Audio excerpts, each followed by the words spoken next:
call it the helicopter metaphor technique.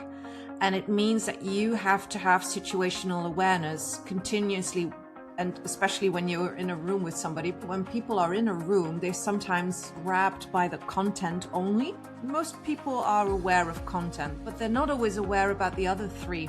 And one of them is the context. Where am I? What am I doing here? What's the goal of this company? What is the political situation we're in? You have to see that this is affecting your team. And the other two, one would be procedure. For instance, if you're in a meeting, how much time do I have? If I have 3 hours to decide something, that's completely different than we have a stressful moment, we've got 10 minutes to, make a decision on this specific topic.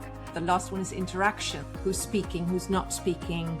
Are people looking at each other? You structure the book as 5 sections of 7 questions each. And each is very intentional. Of the 35, which one have you been asked the most often? That was one that stands out. And that's actually how I started writing, because I was so intrigued. Like, why would everybody ask that? And that is what to do if somebody starts crying.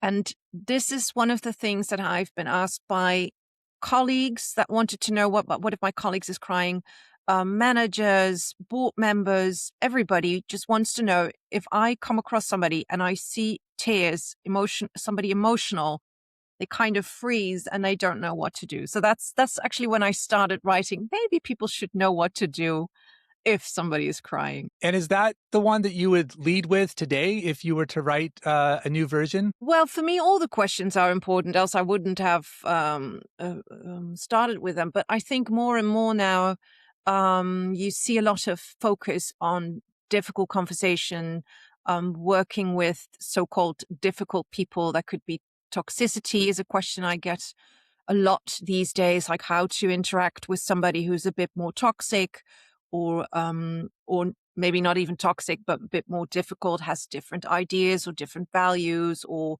maybe different behavior that they don't know how to deal with. And that's a question I get more often now. And it's still the question about crying, but more about how to interact with difficult people. The forward review picked up on your 4 layers framework: context, procedure, content, interaction. Can you walk us through what that actually looks like when you're in the room with a team that's stuck? Yeah, I love this question because I call it the helicopter metaphor technique. And it means that you have to have situational awareness continuously, and especially when you're in a room with somebody, but you can also use it for preparing difficult conversations or afterwards reflecting on them. But what you see when people are in a room, they're sometimes, I would say, kind of grabbed by the content only. So they listen to what they say and they focus on content, or they focus on how can I reword something or say something differently. So most people are aware of content. That's one of the elements in there, but they're not always aware about the other 3. And one of them is the context. Where am I? What am I doing here? What's the goal of this company? What is the political situation we're in? Because that differs as well. Maybe a team is very stressed because all of a sudden political rules changed. You have to be aware of that. You have to see that this is affecting your team. And the other 2, one would be procedure. For instance, if you're in a meeting, how much time do I have? If I have 3 hours to decide something, that's completely different than we have a stressful moment, we've got 10 minutes to, make a decision on this specific topic. The last one, that's, I would say, my favorite, but all of them are important. But the last one is interaction. And that means that you have to be aware continuously about what's happening in this room. Who's speaking, who's not speaking? Are people looking at each other? The little, side talks going on, or is everybody connected with everyone? So there are 4 elements that are equally important, but we see that not everybody is good enough, or maybe not aware of it yet, how you have to focus on all 4 and how you can use them in meetings and interaction. You wrote in Indian Management this year that conflict should be treated as data rather than disruption. How long did it take you to actually believe that versus just teach it? I think from a very young age, I've always seen it as data, because conflict itself is nothing. It's okay. Maybe we do not agree with one another. But if you use it to analyze yourself and others and the situation, and you see, oh, maybe I've misunderstood, or maybe I can ask questions, or maybe I can do something with this, it works. And even in, I was talking to somebody about this the other day in high school, there was this, normally there would be an outing, and then there were finances weren't really helping them or something. So they decided to cut this outing, and everybody was outraged. And oh, so there was a conflict. And I was just one, I think I was 16 or something, thinking about it. But how can we talk about this? How can we use all of this, not being angry towards each other, the teachers towards the students, but how can we actually create a situation where we evolve to maybe a new suggestion or a new outing, which happened in the end. And that I think it was one of the experiences. Like, if I treat this and if I get the data, if I understand what's happening, and they are willing to listen to what's happening at our end, well, we can make conflicts, well, avoid conflicts maybe, but also make them go away. Hmm.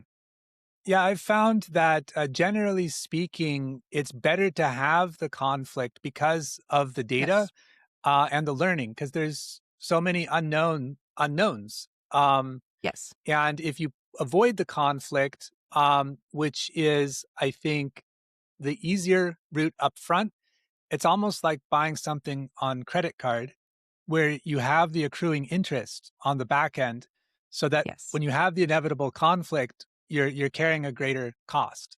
Um, have you seen something similar? Yeah, I think you word this very well. It's building, because we might pause it and put it somewhere else, but it is growing in our minds. And we human beings, we do not like a situation that is distracting us. We want to feel safe. We want to feel comfortable. And if we feel distracted by others or by the thoughts about that conflict or all those kind of things, it doesn't help us in the effectiveness of the interaction, but also in the effectiveness of ourselves and how we live our lives. So I fully agree. It's necessary to understand that you do not have a conflict just by yourself. So if we want to address a conflict, or if we want to address the data, as you just said, and as I believe as well, we have to understand that we can't always do it the way we want it. Maybe we want to address it as soon as possible, but it might be that the other person sometimes needs to, digest a little bit or think about it, or they ask maybe literally, like, give me some space. I need to think about this. Maybe you know this, maybe you observe this in the nonverbal communication. So yes, as soon as possible, I would say. The helicopter technique has been in your toolkit for years. What's in your toolkit now that wasn't, say, 5 years ago? And what did you change your mind about while writing this book? There are three questions in there. So I would say, first, let me start with I started with giving presentations without PowerPoint. So that has changed over the years. And for me, I was one who really believes and still believe in interaction in a room, connecting with others. And I used to do this without PowerPoint, without pictures. One of the things that I'm doing now is to make it more visual, because of course it's very important, and I knew this, but it helps people to see just a picture about what we're talking about, whether it's about nonverbal communication or the helicopter metaphor technique. It's good for people to see a picture. I don't think I've changed my mind so far writing the book. I still stand behind it very much, and luckily a lot of people see and tell me that it works and that it's helpful. I do think that there are more questions now, that the 35 in the book, but I think there can be even more questions that people are asking. For instance, with Gen Z, or with the AI, how do you focus on that? Or, difference in culture, but mostly in age as well. All those kind of questions. Those aren't in the book, but I would love to. I mean, I'm talking about that when I work with people. So yeah. Yeah, you mentioned earlier that there's been a rise of people asking questions with dealing with challenging people at work and various contexts. To what do you attribute the rise in the question of dealing with? Are there more challenging people these days, or is our sensitivity to challenging people increasing? What do you attribute that to? Well, we have to be mindful that we are all focused on certain things at certain times. And I think COVID really made us aware of how interaction can be wonderful but difficult as well. I think also that we are in a political setting these days that there's more polarization and people there's so many things going on. So I don't even know how to pinpoint what it is. What I do see is that what I see and what I come across is that people are more stressed, you could say. There's more discomfort going on. That could be economical, that could be with the situation in their housing, that could be at their work. There's more, there's much more goals and much more work going on. So there are multiple things that accumulate all of this.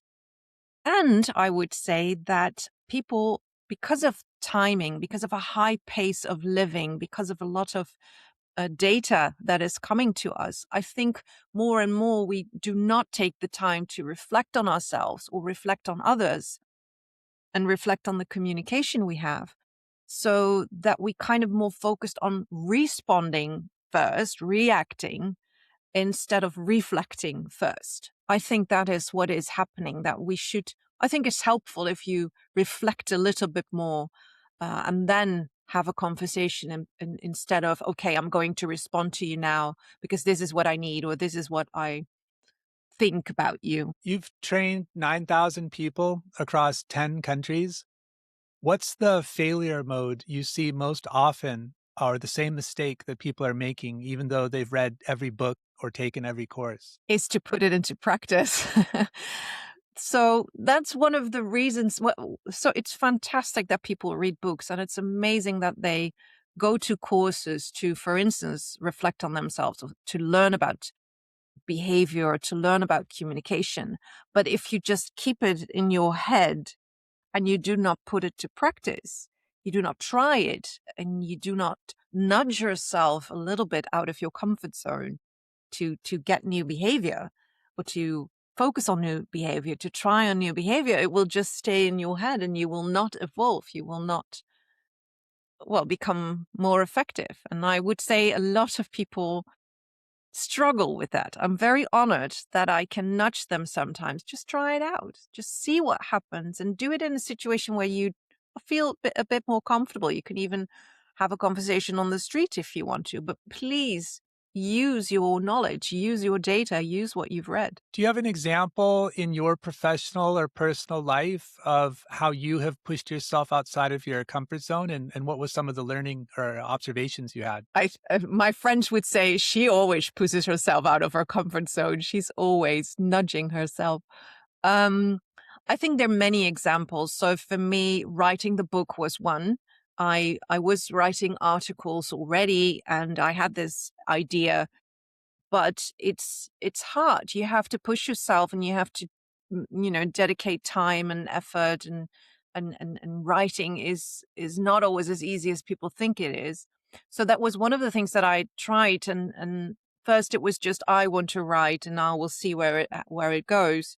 And I think I've really pushed myself in doing this, and behold, there's this book now. So that's one of the very tangible things that I nudged myself into, to just dedicate the time, just do it and go for it and have this as a result. I'd like to ask you a question about body language, since you're an expert in this domain. There's a moment in a conversation when you can feel the other person decide whether to trust you. What are you doing in your body in that moment? Well, let me ask you something first. At this moment, do you trust me? Um, I I'm trying to answer honestly. Like, I would just give you like a canned yes, of course, we're having a podcast. But I'm trying to think, like, taking that out of removing that context. Um, I think I trust you for the most part to be who you say you are. and that your answers are authentic. I wouldn't say 100%, and that's not a slight against you. I don't think any of us are capable of being 100%, but just to answer as honestly as I can. Yeah, and I think that's where it starts, right? So here's the thing, context is key. First, we don't know each other. We've just met on online. We're trying to interact. We have this conversation and we try to establish a base where we both feel comfortable because you're asking questions. I have to answer them, but it's a professional setting and we both know, oh, we probably will not, see each other in the next year and have a work project together, which is kind of a short period of time that we have this interaction. But both you and I have decided, okay, let's trust each other on this uh, work assignment, you might even call it. But here's the thing. So that's where it starts. It starts with ourselves. Do we feel the want and need and the safety of doing this because we are interacting with each other in a way. But we also have to be mindful that what is it that I need and what is it that you need. So what the most important thing is that, and I always say this, is that we the best conversations take place with comfort for both parties. So that means that I have to see how can I make you a bit more comfortable, or that would be nice if how can you make me a bit more comfortable? And that is about understanding the nonverbal communications, what observing observing what we see already, but also knowing what is it that I'm doing. Because if I would look at you continuously like this, with a furrowed glabella, and I would be a bit more, well, it doesn't look as comfortable, I would say, Mhm, that does something to the interaction.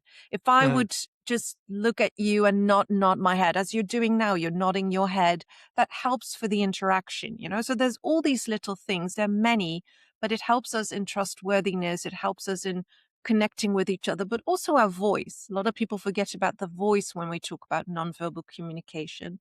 mhm. If I would be screaming, if I would be in a different tone.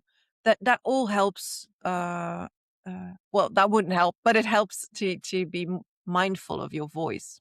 Yep. There's sometimes like categories or signals that books and people try to memorize as a heuristic for reading whether or not someone is being honest. One of them I remember was which way their eyes look. And that's something that I've been mindful of myself. I'm like, oh, am I looking the lying way or the honest way when I'm answering this question? Please. And I think I look both directions, and I was wondering if there's any truth to that. Is it like 51% versus 49%? Could you speak to some of these, let's say, tells that people say we have? Yeah, please. It would be myths, as I would call them. This is not scientifically correct. There have been many research. There's so much research, and I would urge you to look into it because this is not true. And it's sad for us as behavioral experts that we see this keep coming back, that people think, oh, if you look left or you look right or something, or if you say that, it has to do something with how you interact. And if you look at the data, there's so much, well, I would say things out there that are not true. So one of the things is also that people say, oh, you can spot liars. This is not true. There's not one single behavior indicative of lying when it comes to nonverbal communication. So we have to be very careful that when we read this, that we actually go back to the science and that we check this, like, is this true? So what we see is that eye contact, even culture, is important in that part. How long am I looking at you? What is the amount of time that I can look at you? Or maybe I'm from a different culture and I look away. Well, if you have read somewhere, oh, that's indicative of lying, then we are in trouble because then you might connect something to something you've read, which is not true. And it's yeah, it always breaks my heart a little bit because then we start to misunderstand each other. And there are many, many myths out there that are not true. Well, thank you for dispelling that myth. I can rest and look wherever I like to look. Um, Everywhere, yeah.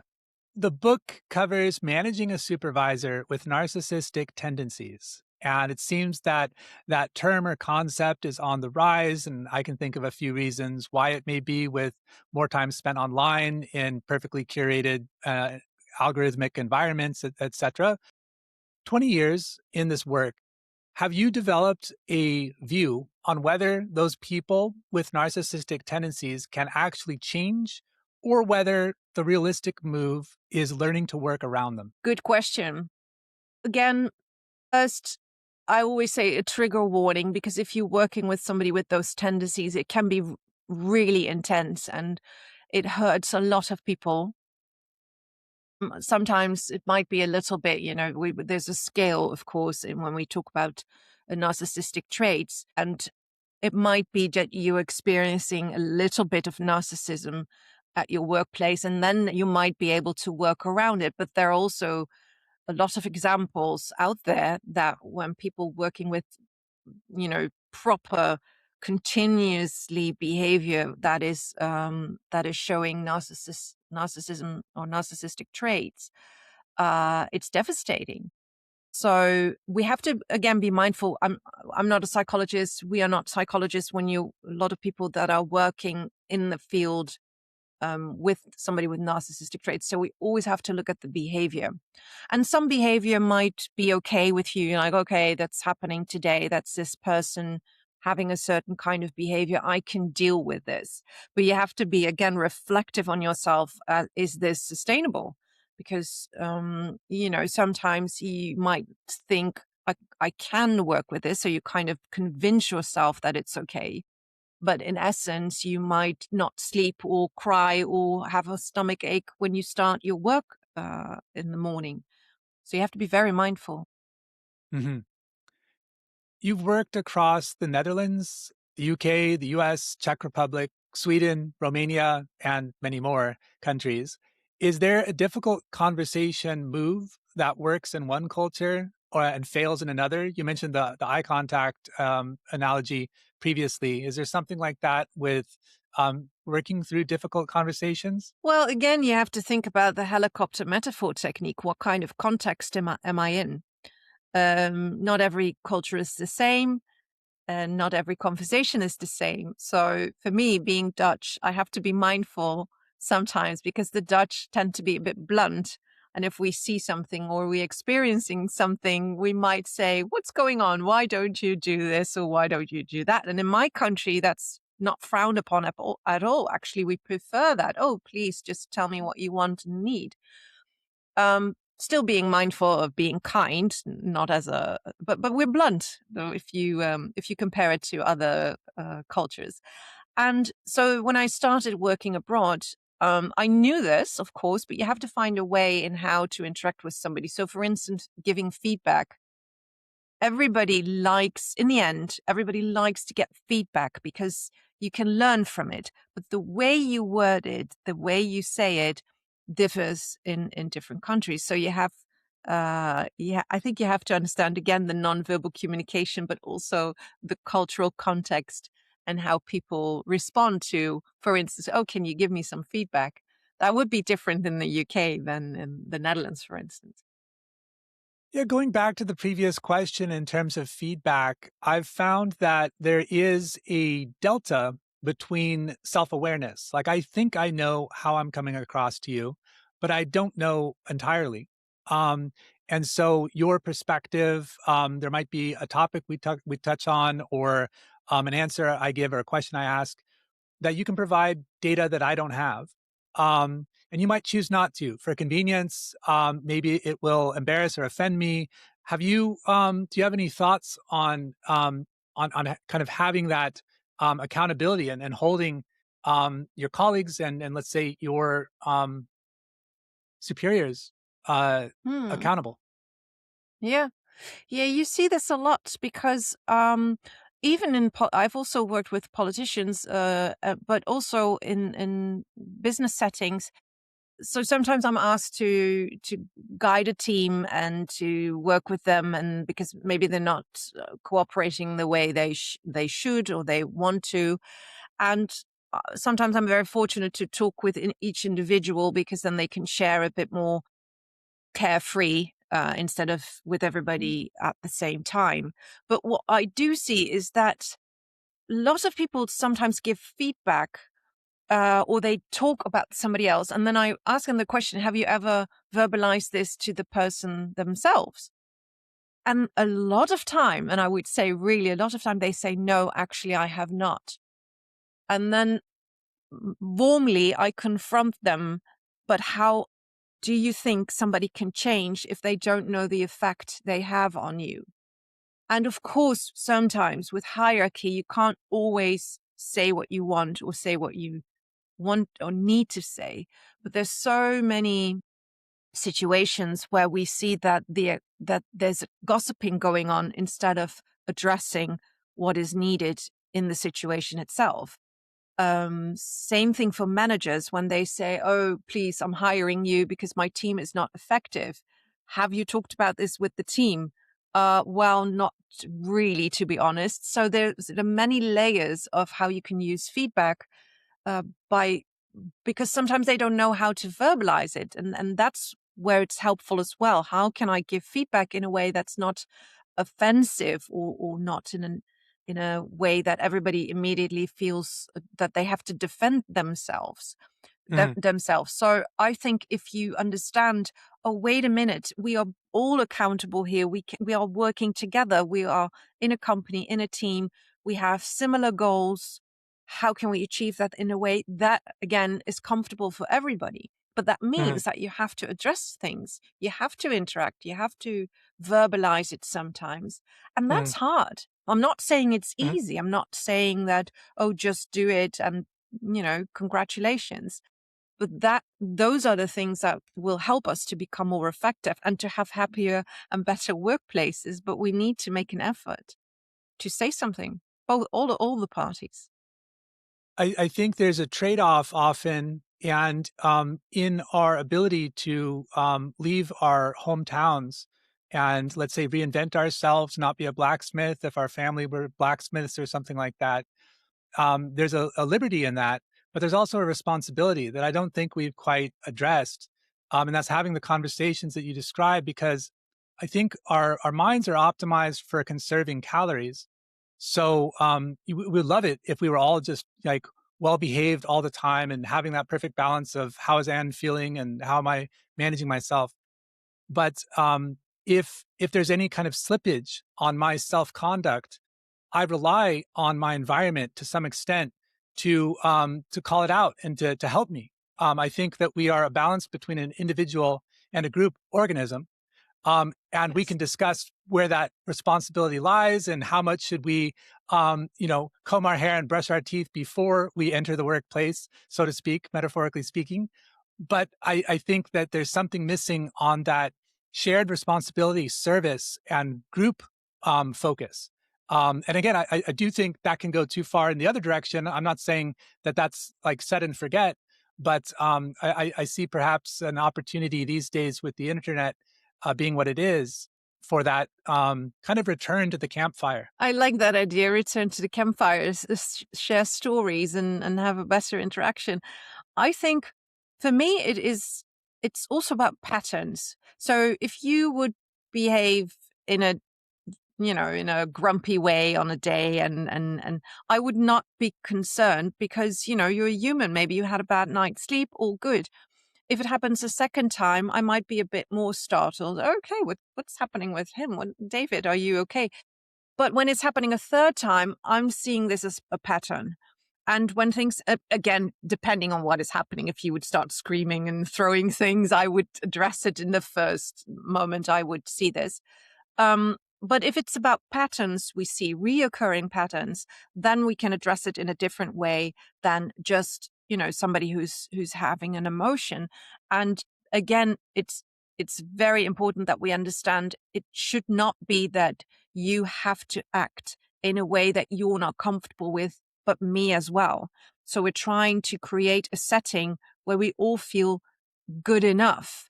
And that means we have to adapt. That means we have to verbalize things, but that also means we have to sit at the campfire, and maybe with people that you don't take on holiday with you, but you would Mm, definitely love to know more about them and share stories and work stories as well. Why do you approach this project in this way? Not as an attack, but as a genuine interest. Oh, tell me, why do you do it like that? Oh, what can I learn from this? Would you mind me sharing my way of this view? Oh, yes, of course. Tell me. And then you can share stories and see what benefits both of you. mhm. Yeah, I agree. I think recently, the last couple of years, I've started to consider the larger circle. Our conversation now, and perhaps a lot of your focus, more immediately focuses on your environment, who's in front of you. But if you look at the temporal factor, decisions you make and conduct you have now can affect people 10 years later, even when you're not at the same company. And sometimes someone who you had to maybe remove yourself from, or like you said, if someone's blowing up 3 times in a row or something like that, you can't maybe help them in that moment. Maybe there's work that each of you needs to do apart. But if you conduct yourself in a way that's true to you, and maybe true to the situation, sometimes that can metabolize over the years in different contexts. When you first mentioned the helicopter method, I thought of it external, like I'm flying the helicopter, and that's how I was presented. But then I also wondered, like, internal. How much am I flying the helicopter when I self-reflect, for example? How much should I stop navel gazing and just get on with the job? Yeah. And so yeah, I don't know what I guess to pass it back to you now. What are your thoughts as far as this internal, external, as far as this kind of like carrying forward? Like if you and I maybe don't get along, um, there's still a net positive potentially with how you might have influenced how I treat someone 10 years from now. Do you have any thoughts on that? I love the start what you say with because actors I love actors. It's one of the things I've studied as well. So it's wonderful that with actors we always when you change you. So me being a director, I did the Academy of Arts, and sometimes you can say to an actor, okay, you just have to broaden your shoulders. You have to make your voice a bit louder. So that would be more external. Sometimes they're the internal reflections. No, go to the background of this character. What do they feel? My book starts with self development as a chapter for a reason, because if we do not focus on ourselves, we will not be able to interact with others. And that's a bit harsh how I say it, but I really truly believe that it starts with reflecting on ourselves, but again, not doing it the whole time, because there's this point again where you have to interact with others and you have to make steps and get out of your comfort zone.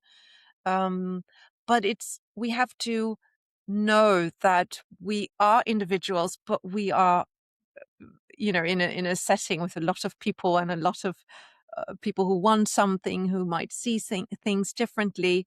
The best part for me is when we start talking in teams. Um, there's so much more overlap than people think. Oh, do you have that as well?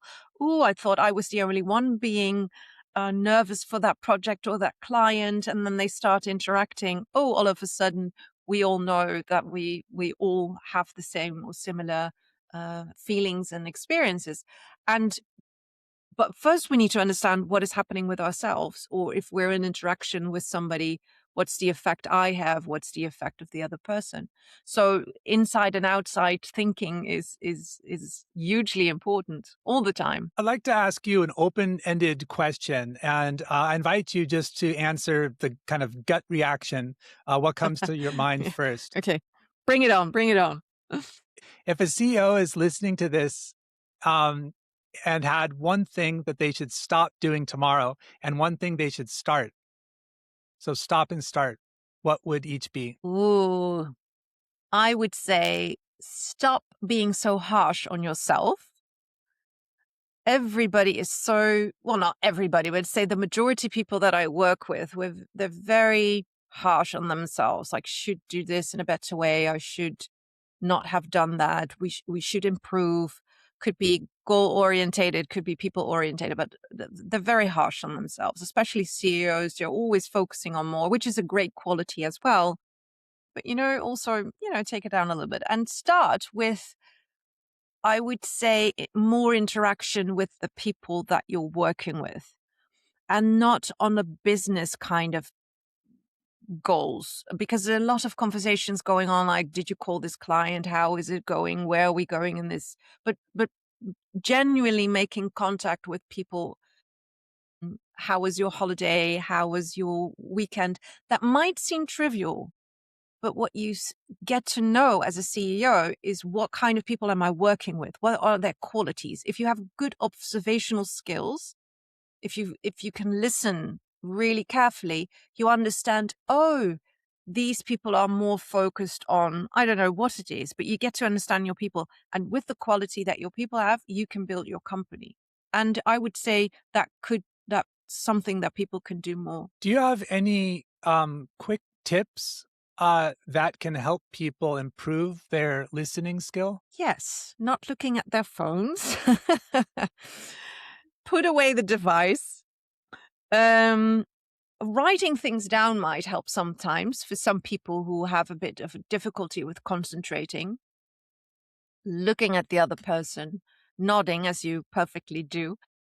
It is also, it has to do with wanting to listen and wanting to listen first and then maybe respond afterwards. And you and I have a different setting, of course. This is more in an interview, and normally I would ask you questions as well. That's not how a podcast works, of course. But in working situations, it's also about genuinely asking, "Tell me more. What is it that you want to say?" And ask questions that that somebody can elaborate on what they are saying. Speaking of questions in your book, I'm sure you've been asked many. Is there a question that you wish someone would ask that no one has yet? Is there a question I wish would ask? There's nobody. Well, luckily people ask a lot of questions, so I'm very happy with that. So no, I would not directly say that there's a question that nobody asks. I would say there's a lot of joy in what's happening now with the book, that people are reading your questions and come back to me saying, "Oh, thank you so much for answering that question. Now I know what I can do or what I can try." And but bring it on. I would love to hear the questions that I don't know yet. So they can always email me with other questions. I was just about to ask, how can people get in touch with you or follow your work? There is a website they can look at, that's amobehavior.com, and then spelled the British way, not the American way. But they can also find me on Instagram, that's AMO Behavior, or on LinkedIn. And of course, they can email me also at amobehavior.eu. But Is there anything that you want to leave us with that we haven't touched on in our conversation today? what I would like to leave others with is that we are having conversations all the time. We're talking all the time. We're working all the time. We're having conversations everywhere. And we're just people. We're doing the best we can. I firmly believe this. We're all trying our best. It's not always easy. So what would be very helpful if we all have this idea in the morning when you get up, as you would say, brush your hair and all those kind of things. Let's make the best of this day. Because you see this even on the internet. Everybody loves those lovely footage of how people have a warm interaction and contact with each other. And sometimes it's seen as a very soft, not business setting. But what I see in businesses, when people try to understand, oh, wait a minute, we're all trying to do our best. Let's talk about it. How can we improve this? Not just on economical skills, but how can we improve working together? And yes, the good part is that the economic things will grow as well. But that people, when they get up in the mornings, think, okay, you know what? I'm going to make the best day of this for myself, but also for others. I think that would be something I would love to see a bit more these days. Thank you for the wonderful conversation and your excellent book, and look Thank forward you so to much. keeping in touch. Much appreciated. Thank you, David.